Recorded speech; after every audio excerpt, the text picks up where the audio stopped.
Outubro de 1347.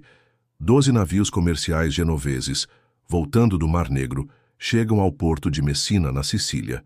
A população curiosa se reúne para recebê-los, mas o que eles encontram a bordo é um pesadelo saído das profundezas do inferno.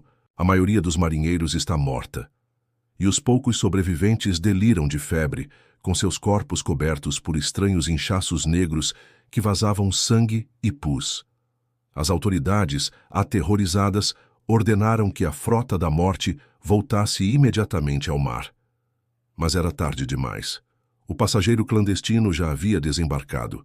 Um assassino que não usava espada, mas que em 5 anos mataria mais pessoas do que todas as guerras daquele século. O inimigo tinha um nome: Yersinia pestis, uma bactéria mortal que vivia nas pulgas de ratos negros.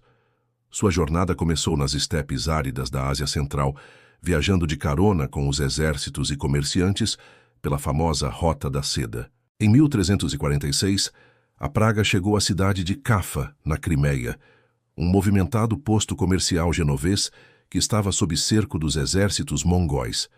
Os mongóis, também devastados pela doença, decidiram usar o inimigo a seu favor. Em um dos primeiros atos de guerra biológica da história, eles começaram a catapultar os cadáveres de seus próprios soldados infectados para dentro das muralhas da cidade. O pânico se instalou. Os mercadores genoveses que estavam em Cafa fugiram para seus navios desesperados para escapar. Mas eles não sabiam que levavam a morte consigo, escondida nos porões, nos pelos dos ratos que infestavam suas embarcações. Esses navios se tornaram bombas relógio biológicas, navegando em direção ao coração da Europa. Uma vez em terra, a praga se espalhou como fogo em palha. Os sintomas eram aterrorizantes: febre alta, delírios e o sinal mais temido, os bubões, inchaços dolorosos nas virilhas, axilas e pescoço, que ficavam pretos e davam à doença seu nome. A morte geralmente chegava em menos de uma semana. A medicina medieval, baseada em sangrias e teorias de maus ares, era completamente inútil. A sociedade começou a se desfazer. O medo era mais contagioso que a própria doença. Pais abandonavam filhos, maridos abandonavam esposas. Os médicos se recusavam a ver os doentes e os padres a dar a extrema unção. As ruas das cidades mais movimentadas da Europa ficaram silenciosas, com corpos empilhados à espera de serem levados para valas comuns. Nesse cenário de desespero, surgiu uma figura icônica e assustadora: o Doutor da Peste. Com sua longa capa e sua máscara em forma de bico, ele parecia um corvo sinistro.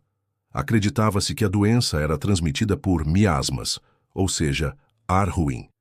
O bico da máscara era preenchido com ervas aromáticas, como lavanda e hortelã, em uma tentativa inútil de filtrar o ar mortal. A peste negra matou entre 30% e 60% da população da Europa, uma catástrofe de proporções bíblicas.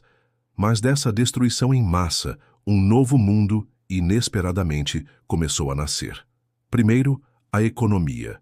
Com tantos mortos, havia uma enorme escassez de mão de obra. Pela primeira vez em séculos, os camponeses sobreviventes tinham poder. Eles podiam exigir salários mais altos e melhores condições, ou simplesmente se mudar para encontrar um senhor feudal que pagasse mais. O sistema feudal, baseado na servidão, começou a ruir. Segundo, a religião. A fé das pessoas foi profundamente abalada. As orações, as procissões, nada parecia deter a praga. A incapacidade da Igreja em oferecer proteção ou consolo abriu espaço para o ceticismo e novas formas de pensamento, que mais tarde ajudariam a alimentar a Reforma Protestante. E terceiro, a cultura.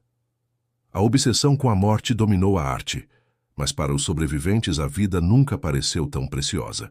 Essa nova valorização do indivíduo e da vida na Terra foi uma das sementes do humanismo e da Renascença.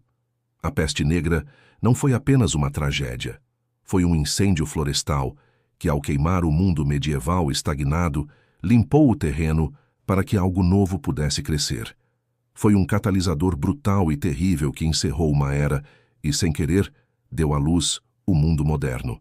Ela é um lembrete sombrio de como a humanidade é frágil, mas também de como somos resilientes e de como, às vezes, as maiores mudanças da história nascem da mais profunda escuridão. A história da peste negra nos mostra que até os eventos mais devastadores podem ter consequências inesperadas. Se você gostou de desvendar essa página sombria da história, inscreva-se no Códice Histórico para mais viagens ao nosso passado.